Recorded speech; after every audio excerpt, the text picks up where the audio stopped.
Alright, we got the drag producing. Got old Gray Fox up there. That's in the walkthrough.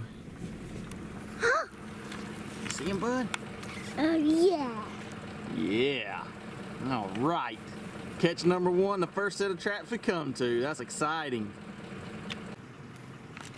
I'm just going to show you, you can see, I mean, this is one of the pluses to using a drag is, man, this walkthrough, other than a little bit of grass being kind of spread apart right there. Back up, buddy. This, I mean, that set is going to be super simple to remake. You can see here the saber-tooth drag, man, it caught in that little clump of broom sedge right there, and it hadn't hardly budged. I mean, that's good to see. I'm pretty pumped about that. So I got my walkthrough remade, and I added a little shot of red fox urine and just a little dip of Hiawatha Valley. That's what I used in the past, but it's only been 2 days since I set this, and you know, the set itself is fine and intact. So I know the lures and baits that I originally baited it with are still good to go. So freshened up just slightly, but otherwise, hopefully we'll pull another one there. Another anything. I'm gonna pull my trail camera card, see if I've got any activity. Maybe that fox came and tried to check out my cubby first. But then I had one more clean trap. The last clean trap I got, I figured there's no sense in finishing the season out with one clean trap. So I set it over here. It was on a drag as well, which works out good. I like experimenting with the drag, particularly in this kind of setting where there's plenty of stuff for them to get hung up in. But one thing I was going to point out, and I just made this ground is real hard. You can see it's a road, and so there's a lot of rock and stuff in it. I kind of off here to the edge, but you have to get off to the edge a good bit more to get some softer ground. So the drag worked out really well. But I was going to show you one thing that I've seen Mark June do. I've got this as just a punch hole, a double punch. So I just got a little punch hole right there with some Lucky bait. I've got a little punch hole right there with some Dobbins spots and grays gland lure. But then I had this little clump of grass right here, which is going to help to work as hopefully as a you know, guiding foot placement, because that's one more spot where hopefully they won't step. And I gave a little shot of urine right there as well, to hopefully discourage them from stepping there, and also to give multiple scents to smell. Like I said, I've seen Mark June set up some demonstrations where he would use a cow patty. He would use, you know, 3 things like this, but kind of lay them out where, you know, either put a cow patty or put some scat right here with a little urine on it or something to give an extra scent attractant for, you know, if an animal comes up and smells this, hopefully he'll smell this, and it'll take him a little bit longer to work this set, but also hopefully that's one less place he can put his foot that hopefully will encourage him more to put right there. So anyway, we'll see what happens. We got some more traps to check, so hopefully it's gonna be a good start to the morning. Success. I set this old snare yesterday, and you can see the total annihilation, and beaver just went underwater. This may be a little bit tricky to get him dispatched, but he's up there. Huh? We got us a beaver, buddy. Here? Yeah. Hold on, don't get too close now. A mini? A mini, Daddy? This is one of the pitfalls of having such a long, hey, back up a little bit, please. Such a long extension cable. Sorry, back up just a little bit, please, buddy. Daddy. Let's see. He's got to be right under there, because that's the snare. Where is he? Right there. I'm going to wind up like old Jeff Foxworthy getting my nipple bit off by the beaver. But anyway, we got one beaver. We got some more drowners to check. So we'll see what else we got. We might have another one. Hey, watch out for those ant hills now, okay? I don't feel my lock is gone. So let's see. Back up a little bit, buddy. I thought it would be shallow enough. That is up here. That we thought that. Hang on. don't you stand right over there. On the don't walk through that ant bed though, okay? Have you thought? There you go, stand right there. I think we got something. Ah, ha, ha, look at there. What is? Oh, watch out. What is it? That's another beaver, buddy. Another beaver. Woohoo, man. We got it going on this morning, don't we? Uh-huh. All right. And both of these sets are just set up. I got a caster mound there. I made a little slide, and I did the same thing on that snare. Just had a caster mound. It made air. Maybe we'll catch another beaver. Made a hole. No coon activity around the pond last night. At least none in my traps. I didn't have any marshmallows, so I was using fish food, but I've got this smoking trail all the way around the pond.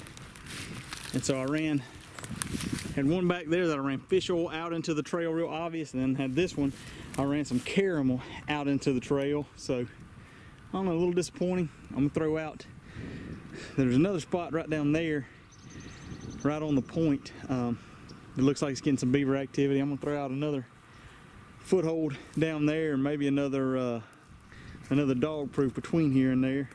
What? What about it, bud? No animal here. We didn't catch anything right there, did we? It's a poo-poo. Yeah, what kind of poo-poo is that? I don't know. I think that's raccoon poo-poo. What's all here? All right, hold on, let's go get some traps. This is my double dirt hole where I caught the two bobcats, and obviously something is robbing me. The ground, I don't see anything obvious, so I figure it's either a coon or a gray fox.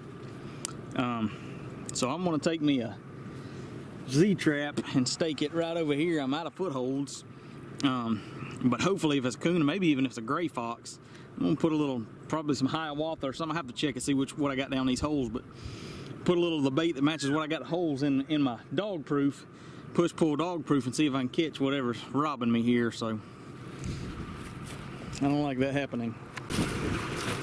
Well, I blatantly missed something. Something destroyed my grub stake there. Scratch marks there. I think those were there when I reset these traps. And then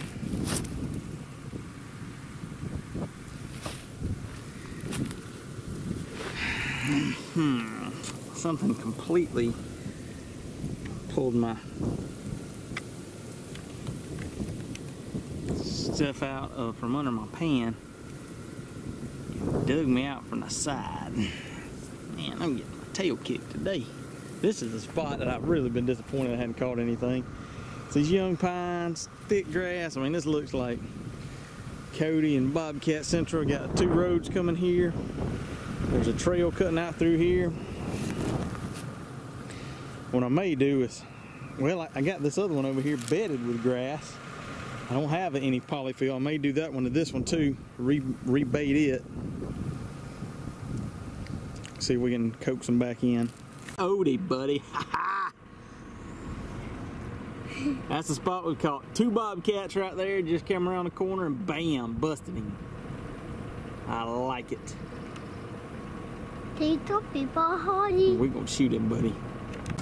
Actually, I've been disappointed with this set. Because I've had no action here. Yesterday I come by, I was kind of in a hurry. It was running late. And it was snapped and out of the bed. And still not sure exactly what happened. It definitely looks like something was digging at my bait. But anyway, we got old Song Dog. Look at his ears, how they're kind of turned like that. I caught one in Arkansas that had real weird ears like that. I don't know what that is. Definitely doesn't look normal though. But he's not going to get a chance to pass on any more genes. Staying occupied while I'm trapping here. But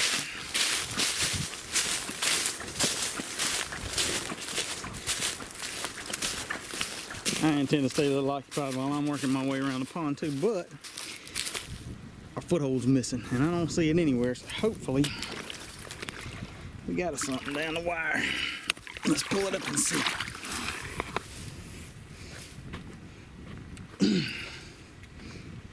Hang on a second.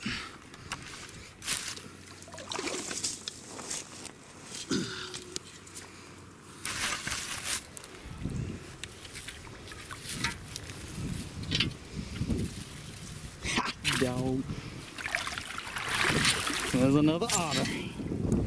It ain't a monster. But the old landowner's gonna be happy about that. He don't like these otters in here. That's awesome. So I'm trying this all over again. Again, this is a spot I just caught that otter. I've caught 8 beavers, I believe, out of here. You can see remnants of an old dam and some old chewing. None of that stuff is really active, and I broke the dam and haven't had any activity. The freshest thing has been a castor mound there, which I made that real fresh looking castor mound, and I put me a snare there. I should have showed y'all this beforehand, but maybe I can show you without dropping the camera or anything. But this is my, let's see, zoom out. This is my snare setup. It's my beaver snare setup. I got a washer lock, so it's just a bent washer. It's a relaxing lock, because beavers aren't killed in a snare because they're caught by the behind the back shoulders. You don't necessarily want it that snare tightening down all the way. So a relaxing lock, it holds them, and every time they pull, I mean, it'll get a little tighter, but it also does relax a little bit. So I've just got that about a 9-inch loop, and I've got it 90 degrees to the bank, so it's actually slanted pretty good. But hopefully, as the beaver swims up through here and he gets here to stand up, he's going to come, you know, right up through it. It's 3/32 cable. I mean, they're beaver snares. You can look them up on Minnesota Trapline products or anything like that. 60 inches long. They just got a regular snare swivel on the end. I've got it attached. I've got a box swivel attached to an 1/8 inch. This is probably a 10 foot. 10 foot is a little long, honestly, for extension cable, but it's what I've got. I already had these made up, and I just loop it through the end. Now you can see I didn't really have anything spectacular to loop it to right here, so I pushed me a hole behind this 2-inch sweet gum root, and I wrapped it around both of them. So hopefully that'll be enough to hold it tight. If a beaver gets, and then, you know, with the 10 foot, he's gonna stretch out a pretty good ways. So that's my beaver snare set up there. And then I also, you know, beforehand I had I had me a dive set under this log. You can still see my old fencing. Man, I had no activity. I was really disappointed in that. But there's let's see, right here I believe is a hole going into the bank, and there's several big holes. There's an old lodge over there, but there's no new activity so far as lodge or banked in, really. But there's that little spot right there where the channel is neck down, and so I slapped me a 330 in there. I thought it was going to be deep enough to have a dive set, but it's not. I tried to camouflage it a little bit, and I got the right side kind of choked off with a couple branches. So hopefully, if anything comes up this way, one of my 2 sets up here will nail him. So we'll see. See if I can't catch a fish real quick. So I'll probably pick up better than half, maybe 3/4 of the otters that I catch in incidental sets, incidental beaver sets, and that's the case with this otter here. You can see I got a mock castor mound built on top of a regular castor mound, and this little indentation in the pond bank, and I've got my number 5 bridger sitting right there. So one thing I usually do, especially, like, you know, typically otters travel in family groups, so you know, when they're passing through, and they may make a big circuit or travel a lot of area, and so usually, in my opinion, my experience, when they're passing through, they may come through, you know, a pond like this, a series of ponds like this, stay here for a couple days, and then move on.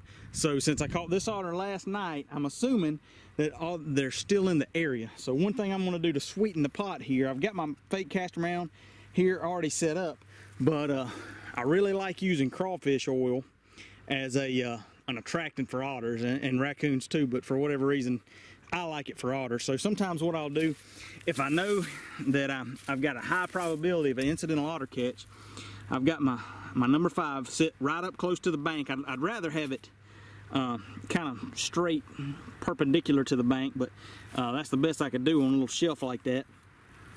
I'll take and just take a piece of rebar. This bank is pretty hard. And just water me out just a little hole, and I will fill that thing up with some crawfish oil and just kind of squirt it out in the water. Squirt a little bit out on, out on the point where if an otter's swimming by, he should smell that, and hopefully that'll get his attention. Then I'll also take just some otter gland lure. I always keep a couple of bottles of otter gland lure with me, and I will I'll just put me a little dab of it. Most of the time when I'm using lure, I'm using about a Q-tip size or something like that. So I'll just get me a little bit of that and put it right here on the bank too. And so hopefully, otter comes by between the crawfish oil and the gland lure, and maybe he was wanting to come out here anyways. This will catch him. That's, in addition to the castor mound, throwing in a gland lure is always a good idea if you think there's a good probability of catching otters. And then throwing in, of course, crawfish oil never hurts as well. So, and there you have it. That was just a blind otter set, basically, with no otter lure or anything. Nailed that. One thing to keep in mind with otters is, once you get them home, whatever, they get dry, and you can see he's nice and dry. But the heat from your hand touching him can actually cause them to singe, and it'll cause the hairs. It's almost microscopic. It's hard to tell from the naked eye, but experienced fur graders can tell when the fur is singed, and it goes from laying flat to, I don't know, it gets a bend in it. I'll try to see if I can find a picture on North American Fur Auctions. Got a picture. But anyway, one thing you want to do is either wet it down, either with a spray bottle, or I just got a garden hose with my mist, and I'm going to make sure that I get it damp again so that I don't have any issue with singeing or doing anything to downgrade my fur quality. And one thing you really see on this one is it's pretty indicative of our southern otters, but that paleness on the around the neck and the head. It's pretty. Yeah, I think a lot of other places just have real solid dark otters, but we got that kind of pale otter. So anyway, nice female. I'm gonna get her skin up.